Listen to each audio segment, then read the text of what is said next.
¿Qué es la verdad?, se preguntaba el portavoz, señor Lastra, en su anterior intervención. Y pocas cuestiones son de tanta utilidad para lo que vamos a hablar ahora que esa que formuló el señor Lastra, que, por cierto, yo no sabía que se había convertido al racionalismo crítico del señor Popper, que acaba de citar ahora el señor Vicente Raiz también, según la cual la falsedad o veracidad, es decir, que pertenezca a una determinada teoría al mundo de la ciencia, depende de si puede ser sometida a falsedad o no.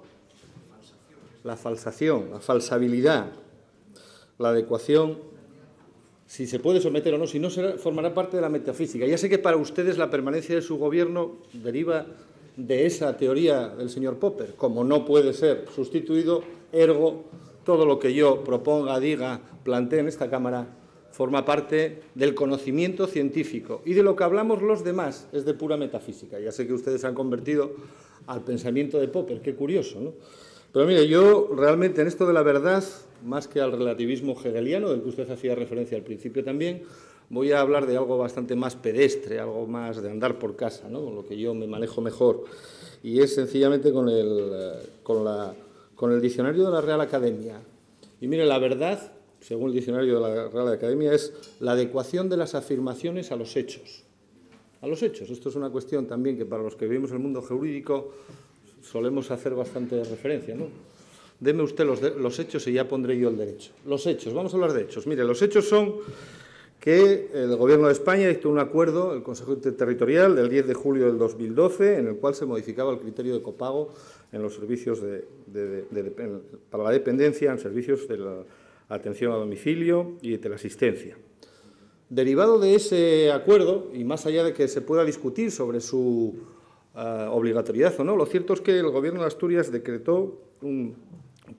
elaboró y sacó y aprobó un decreto de 5 de junio de precios públicos correspondientes a determinados servicios sociales, entre ellos el servicio de asistencia domiciliaria, estableciéndolo en 15 euros.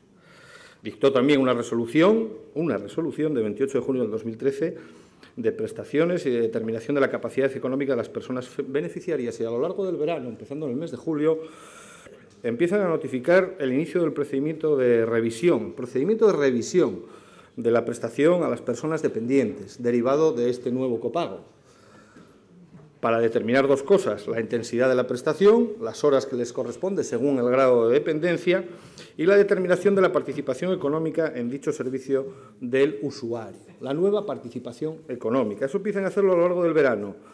Empiezan a surgir voces de protesta porque se están cambiando las condiciones de un servicio fundamental y se están cambiando de forma muy gravosa para estos usuarios. Y el 24 de octubre modifican la participación económica, el coste del servicio de ayuda para personas dependientes, y empiezan a hacer nuevas notificaciones, Previamente, lo que han hecho ha sido dejar caducar las anteriores notificaciones que habían hecho en el mes de julio. Todo esto son hechos objetivos, o sea, comprobables según esa teoría de la falsabilidad. Y esto lo han hecho ustedes, este proceso ha sido porque ustedes han querido. Previamente a esa modificación del 24 de octubre, el 4 de octubre, en esta Cámara se aprobó una resolución que aprobamos todos los grupos, excepto el Partido Socialista, en 2 puntos. El punto tercero y el punto cuarto. Los demás votó a favor, pero el punto tercero y el punto cuarto votaron en contra. Porque dijeron una famosa frase, que es que, señorías, no se puede. No se puede cumplir eso que ustedes nos están pidiendo. No se puede cumplir. Bien. ¿Cuáles eran aquellas peticiones que no se podían cumplir, según las propias manifestaciones de la consejera ante este pleno? Pues eran, una, que se estableciese que los criterios de determinación de la capacidad económica del nuevo sistema de copago que produjesen efectos a partir del 1 de enero de la fecha de la notificación al usuario de ese nuevo copago. Algo que no se podía. Y también que se impulsen los trámites necesarios para modificar el decreto de 5 de junio al objeto de reducir el precio público correspondiente al servicio de ayuda a domicilio para personas dependientes. Eso que no se podía, ayer la consejera de Bienestar Social lo ha convertido en algo que sí se puede. Y ha anunciado que va a dar cumplimiento a esos 2 puntos que llevamos peleando a lo largo de 6 meses con hasta 4 intervenciones en esta Cámara para decirle que rectifique. Bueno, se ha convertido lo que no se podía en el sí se puede. Mire, es una frase que está muy de moda, ¿no? Debería haber empezado, si estuviese aquí la consejera, tenía previsto empezar diciéndole, consejera, ve cómo sí se puede.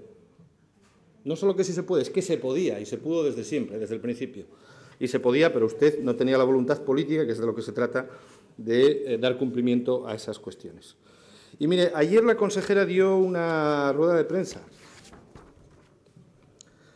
Y dio una rueda de prensa anunciando la condonación de la deuda del copago y que la consejería asume 1.100.000 euros. Y no estoy en absoluto de acuerdo con los términos en los que se expresa en esa rueda de prensa. Le voy a decir por qué. En primer lugar, porque no hace condonación ninguna.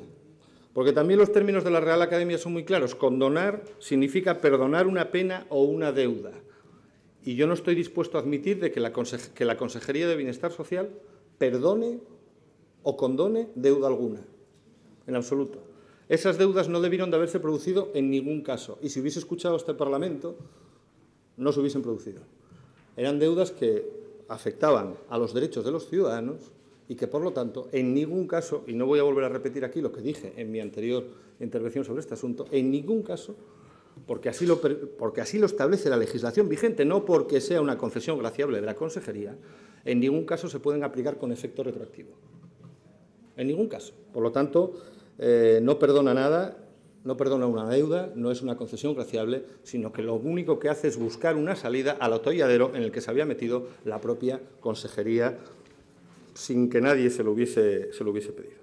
Y mire, lo que pedimos en esta iniciativa es algo muy sencillo, algo que además, en fin, en relación con lo que ha anunciado ayer la Consejería, sería un efecto derivado de todo eso. Y ya le digo que a nosotros, a mí, a este grupo, el instrumento, yo no voy a hacer discusión sobre el instrumento. Cuando llegue el instrumento al que ahora hace alusión, a la elaboración de una ley, ya le advierto, pongo paréntesis, que yo va a ser el primer caso en el que conozco que para modificar una norma de carácter reglamentario, que eso es de lo que estamos hablando, de resoluciones, se va a aprobar una ley. Pero bueno, yo esperaré a conocerla, a que entre en esta Cámara y en ese momento haré las valoraciones. Pero a mí el instrumento no me importa. Pero ese instrumento del que ella está hablando, lo que provoca son los efectos de los que nosotros estamos hablando en esta proposición no de ley. Es decir, revoquen ustedes todas esas notificaciones. Por lo tanto, tendrán que dictar unas nuevas resoluciones, porque la obligación de pago nace de una resolución administrativa, y no la aplique con efecto retroactivo. Por lo tanto, yo creo que la consecuencia lógica, entiendo que va a ser así, la consecuencia lógica de la rueda de prensa que dio ayer la señora consejera será que el Partido Socialista votará favorablemente a esta proposición no de ley. Por fin, después de muchos meses, después de mucho debate, y nos hubiésemos ahorrado todo esto si ustedes hubiesen votado a favor en la proposición no de ley, en la moción del 4 de octubre, y le hubiesen dado cumplimiento. Porque, mire, esto no es gratis. Lo que ha pasado a lo largo de todos estos meses no es gratis. No es gratis. La propia consejera reconoció que había 81 personas que habían abandonado el servicio de asistencia domiciliaria a raíz de las notificaciones que ustedes les habían girado en marzo. Son las propias palabras de la consejera en una respuesta en este pleno. 81 personas. Además, han estado sometiendo a esas 620 personas a las que ahora en una concesión graciable les condonan esa deuda que nunca se debió de producir, los han estado sometiendo a una ansiedad, un estado de ansiedad tremendo, en los cuales algunos les han llegado a decir que les van a cobrar 5.000 euros, hasta 5.000 euros. Y esa situación se ha mantenido durante muchos meses, generando preocupación, generando ansiedad. Señoría, vaya concluyendo. Innecesariamente, solo por una cuestión de sostenella y no enmendalla. Innecesariamente. Y además, mire, el caos que han provocado en la consejería es fenomenal. Es fenomenal. Los profesionales tienen que volver a evaluar otra vez a todo el mundo. Tienen un atasco tremendo, porque, claro, se les han ido cambiando los criterios desde el mes de julio en 3 ocasiones y ya anuncian la 4ª. Han creado un atasco, por lo tanto, una gestión absolutamente burocratizada, atascada y, ya digo, generando incertidumbre, preocupación en los profesionales, ansiedad en los usuarios y, en muchos casos, provocando el abandono.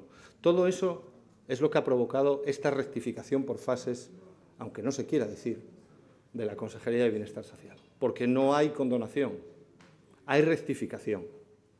Hay rectificación, usando medios oblicuos y no queriendo decirlo. Pero es lo que hay, es lo que hay. Y, por lo tanto, creo, no voy a explicar el contenido, porque el contenido se explica solo, es muy sencillo. Ustedes lo conocen porque, además, tuvieron oportunidades. La tuvieron el 3 de abril, el 4 de abril, y lo tuvieron ustedes también el 14 de abril, cuando yo les hice, los grupos firmantes, les hicimos llegar el documento, la proposición de ley que estábamos dispuestos a apoyar todos los grupos de esta Cámara. Y no quisieron hacerlo en aquel momento. No quisieron hacerlo. Por lo tanto, ya les digo, creo que no tienen otra salida que votar a favor de esto, porque es lo que estamos pidiendo, es lo que van a tener que acabar haciendo ustedes. Háganlo ya, háganlo rápido, eliminen la ansiedad, eliminen la preocupación y, sobre todo, pónganse en la perspectiva de defender los derechos de los ciudadanos, que se han puesto en otra perspectiva completamente diferente. Señor Prendes. Nada más. Solicito el voto para esta iniciativa, que supongo que será aprobada por unanimidad en esta Cámara.